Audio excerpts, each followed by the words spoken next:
Welcome to another deep dive. Today we're pulling back the curtain on something you might think is pretty straightforward: factory audits. We're going to explore why two factories making the exact same stuff for the same big brand can feel like they're on completely different planets. Yeah, it's fascinating. Even when, on paper, their audit scores look almost identical. It really makes you wonder what those scores actually tell us. Exactly. What's happening behind the numbers? We'll break down how things like wages, the work culture, how management thinks, even just where the factory is geographically. Right. How all that can turn a simple compliance checklist into, well, either a real partnership or just a constant power struggle. And we'll get into some of the shop floor politics, team bonuses versus individual ones, that whole issue of forced overtime. Oh, yeah. And even a pretty interesting twist involving lean manufacturing. Okay, so this isn't just theoretical. Not at all. This dives right into a really fierce ongoing debate about how we actually improve labor standards in these global supply chains. Because, let's be honest, things like child labor, unsafe conditions, crazy long hours, low pay. These are still huge problems in many places. Right, still very real. And for decades, the main approach from big multinational companies has been, well, develop these codes of conduct for their suppliers and then set up monitoring systems, audits, to basically enforce them. That's been the standard playbook. So the idea was, okay, audits create transparency, Yeah. transparency puts pressure on brands and suppliers, and things get better. Simple, right? Well, that was the hope. The focus did shift from just complying with national laws, which maybe weren't always enforced, Okay. to these voluntary company-specific codes. But that immediately kicked off a debate, didn't it? It really did. Are these codes genuinely about protecting workers, or are they more about, say, limiting the brand's legal risk, protecting their reputation? Yeah, managing the PR. Or, maybe they're just a practical response, a flexible way to deal with global production where governments maybe don't have the resources to enforce everything. Yeah. It's definitely not black and white. Okay, so that's the big picture. This whole debate. Now, let's zoom in on some specific research that really gets into the weeds. We're looking at a structured comparison of two factories down in Mexico, both making stuff for Nike. And the questions are pretty fundamental. How well do these corporate monitoring systems actually measure what's happening on the ground? Yeah, what's the reality versus the score? And maybe more importantly, how effective is this whole private regulation system anyway? Does it work? To really grasp this, you need a concrete case. And Nike is, well, a perfect example given their history and just sheer size. Huge footprint. Absolutely. Back around 2004, Nike was the biggest athletic shoe company, right? Over 800 suppliers, something like 600,000 workers in 51 countries. Wow. But Nike itself, only about 24,000 direct employees, mostly stateside.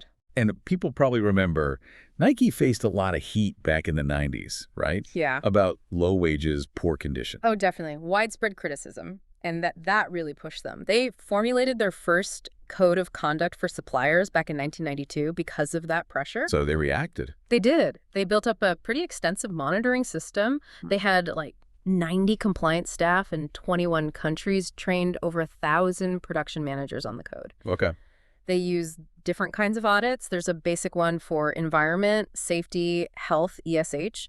Then a deeper one called the M audit, looking at management and working conditions, plus inspections by the Fair Labor Association. Blew multiple layers. Yeah. And on top of that, they have a compliance rating program, basically gives suppliers a grade, A through D. Right. But what the research showed, despite all this effort, was that conditions across Nike's suppliers were still all over the map.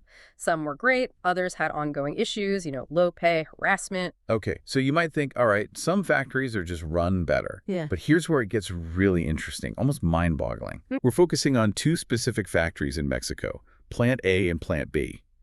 And these two places are almost like a matched pair.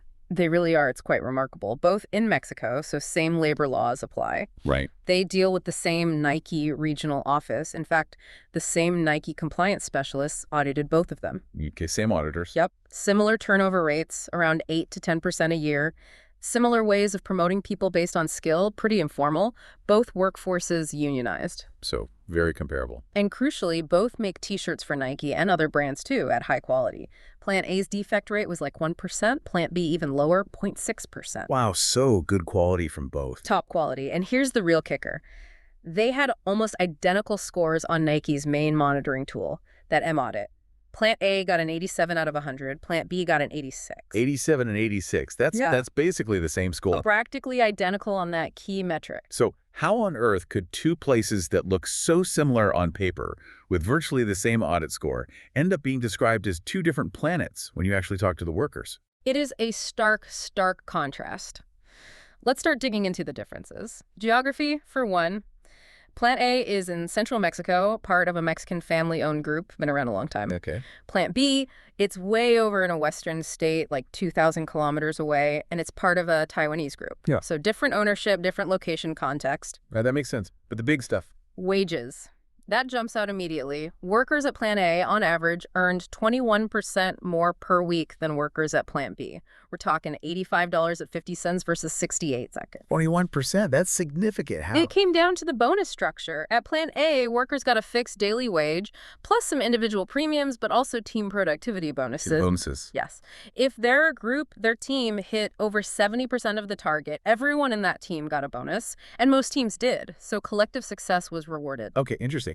And Plant B? Plant B's bonuses were purely individual. You hit your personal target, you get a bonus. If not, tough luck. Doesn't matter how the team did. Right, so that could definitely create a different atmosphere. More competition, maybe. Less collaboration. Precisely. It potentially fosters isolation rather than teamwork. Okay, so money's one big difference. Yeah.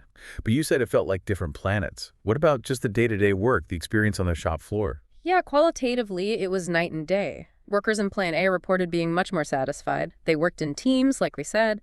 They operated multiple machines, rotated jobs, learned new skills. So more variety. Definitely. They were even responsible for basic machine maintenance. They actually liked learning new things. And Plant B? Plant B was the opposite. Fixed stations, very narrow jobs.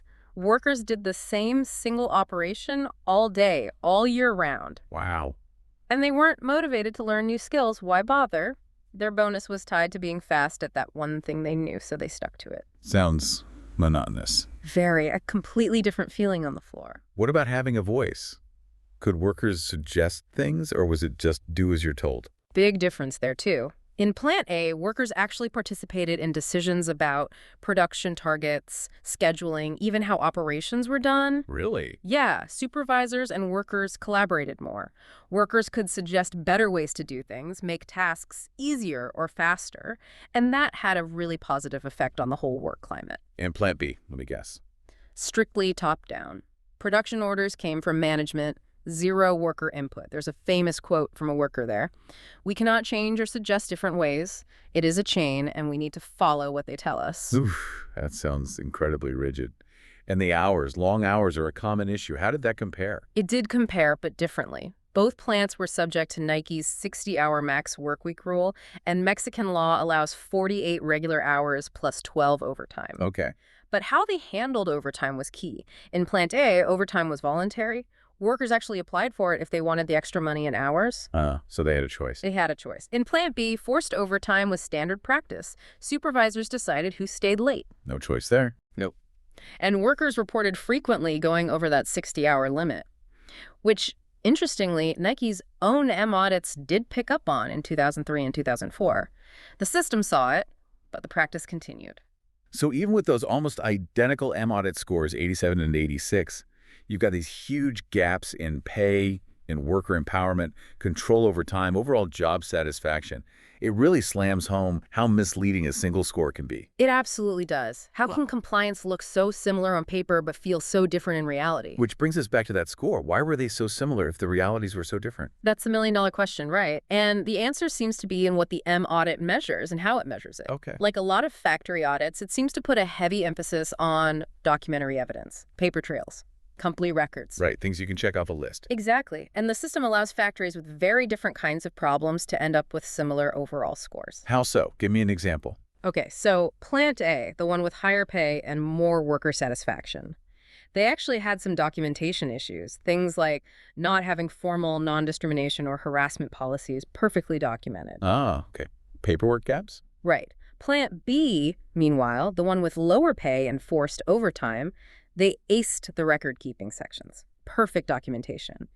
But they had those serious issues with excessive overtime and also reports of verbal abuse supervisors yelling. So the scores balanced out, masking the real differences. Plan A dinged on paperwork, Plan B dinged on overtime and abuse, but they end up at 87 and 86. Precisely. The similar scores were hiding very different sets of underlying problems. But didn't you say Nike had another tool, not just the M audit? I did, yes. Yeah. They also use that compliance rating program, the A to D grade. Right, the letter grade. And that one tries to synthesize all the information available, including the M audits, but also, crucially, a subjective assessment of management's attitude towards compliance. Ah, attitude. That seems important. It turned out to be very important here. Plant A, despite its documentation flaws, received a B grade, meaning minor issues, no serious flaws detected overall. Okay, a B. Plant B, despite its perfect paperwork in some areas, received a D. A D. Wow. Why? That indicated one or more serious issues. And the specific reason cited was that consistent, excessive overtime. So the compliance rating grade actually did differentiate between the two plants much more clearly than the M audit score did. So the M audit and the CR grade were measuring different things, or at least weighting them differently. The CR got closer to the ground truth. It seems that way, yes. It captured that management attitude piece. And it's really important to stress, like you said, neither place was perfect, right? Plan B had issues, but they did offer things like daycare, which Plan A didn't. That's a fair point. Plant B largely complied with the code except for overtime, and Plant A had its own history past issues with verbal abuse, plus those documentation gaps. So the goal isn't to label one good and one bad. Not at all. It's to show how two factories, under the same brand umbrella, audited by the same people, could develop such profoundly different approaches to managing labor, even with similar headline compliance scores. So what was the fundamental reason? What drove these vastly different approaches? It really boiled down to work organization and the whole philosophy behind human resource management. Okay, work organization. Tell me more. Plant A, faced with buyer demands for faster production and more product variety, made a huge shift. They implemented lean manufacturing. Lean. We hear that term a lot. What did it look like there? Instead of a traditional assembly line, they organized workers into small teams, sometimes called production cells or islands. Think of it like a mini factory within the factory. Okay. A small team, maybe 15, 20 people, would produce an entire garment together. Each worker learned multiple tasks, worked on different machines, rotated jobs. That sounds like a massive change from the old way. It was huge, and it required a significant investment in training, like 25 days of on-the-job training, plus another 10 hours off-job for things like machine maintenance. Wow. So what happened? Did it work? The results were pretty dramatic. Efficiency went up, quality improved significantly. They went from making 2,400 t-shirts a day with 20 workers to 2,700 with only 18. More output with fewer people. And sewing defect rates dropped by 40%. Quality became a shared team responsibility. There was more peer support, even self-supervision within the teams. And this linked back to the better pay and conditions. Directly. The lean system, this high-performance work organization approach, enabled the higher wages and created a better working environment. Management there saw the value in investing in their people. One manager said they wanted people here to feel important. They were afraid of losing the skilled workers they'd invested in. They saw workers as assets. Exactly. Assets to be developed. Now contrast that with Plant B. Okay, what was their approach? Plant B responded to those same buyer pressures by doubling down on a traditional, tightly controlled assembly line system. Think Frederick Taylor, scientific management. Ah, the old school efficiency model. Very much so. Efficiency through detailed rules, rigid processes, tight supervisor control, minimal worker input. Production orders were strictly top-down. And their view of workers. Primarily as a cost, a variable cost to be minimized. The head of operations there was quite explicit. It's all about lowering the price of labor and increasing the quantity produced. Wow. He even threatened to move back to Asia if they couldn't get labor costs down further. A very different mindset. It really sounds like two fundamentally different philosophies driving everything. It absolutely does. And it maps almost perfectly onto Douglas McGregor's classic work, The Human Side of Enterprise. Theory X and Theory Y. Exactly. Are workers inherently lazy costs needing control? Theory X. Or are they assets capable of growth and contribution if empowered? Theory Y. Plant B looked very Theory X. Plan A looked much more Theory Y. And those assumptions shape everything. They shape everything. But it's not just the manager's personal philosophy in a vacuum. It's also shaped by the context, the networks they're in, especially their relationship with the brand, with Nike. Ah, okay. How did the Nike relationship differ? At Plant A, the relationship with Nike's local team was described as collaborative, open. Nike staff visited frequently. There was transparency, trust, joint problem Don't solving. like Nike helped them. And Nike managers apparently even supported Plant A's shift to lean manufacturing. Plant A management saw Nike as a genuine partner. Okay, partner. And Plan B. Much more formal, distant, fewer visits because it was further away geographically, more reliance on phone and email. Let's FaceTime. Right. And even though Nike considered Plant B a strategic partner, technically, Plant B's management mostly saw Nike as a powerful buyer, someone whose demands and deadlines had to be met or else. So more transactional. Very transactional. And Nike's staff, they viewed Plant B as technically very good, great quality, but weak on the compliance side, especially with that overtime issue. That sounds like a classic dynamic, doesn't it? A kind of low trust trap. That's exactly what researchers call it. The buyer sends mixed signals. Faster, cheaper, better quality. Oh, and also meet these labor standards. The supplier feels policed, maybe resents the mixed messages. The brand blames the supplier for cutting corners. It's a vicious cycle. Yeah, you can see how that happens. But the experience at Plant A shows there is a way out. More communication, more interaction, building that trust. It can lead to a more collaborative relationship. And did this research actually influence Nike? You mentioned they shifted strategy. It did, significantly. These findings, along with other research, contributed to Nike rethinking its approach. That's huge. So they're moving beyond just policing. Yeah, their newer Generation 3 compliance strategy acknowledges that just monitoring and policing isn't enough for deep, lasting change. So what are they doing instead? They're trying to supplement the monitoring with more collaborative efforts. Initiatives aimed at helping suppliers adopt best practices in workplace management. In HR... Like helping them implement lean, maybe? Potentially, yes. Diffusing those kinds of practices. They've also updated their audit tools and grading systems to be more accurate, more transparent. And significantly, they started looking upstream at their own business processes. Their own processes, like what? Like product development cycles, ordering patterns. Asking, are we doing things that inadvertently create pressure for excessive overtime at the supplier end? Wow, that's taking responsibility. Moving beyond just blaming the supplier. It signals a shift towards integrating labor standards into the core business, seeing it maybe as a source of competitive advantage, not just a compliance headache. That really broadens the picture. It does, and it raises a really important question for the whole industry, not just Nike. What if brands, maybe even NGOs, focused more on providing technical help, organizational support to help suppliers tackle the root causes of poor conditions? Instead of just checking the compliance boxes after the fact. Exactly. It's kind of like how workplace safety, OSHA, and Equal Opportunity, EEO, evolved in the U.S., right? Yeah. They started as basic compliance programs, rules to follow. But over time, many companies realized that integrating these things into new management systems, into how they fundamentally operated, actually made them better businesses. It became a strategic advantage. Maybe improving labor standards in global supply chains needs that same kind of evolution. So you're not saying get rid of audits entirely? Oh, definitely not. Some monitoring, some accountability is still crucial, but maybe it could be done differently, more collaboratively, perhaps involving local unions, NGOs, even governments more effectively.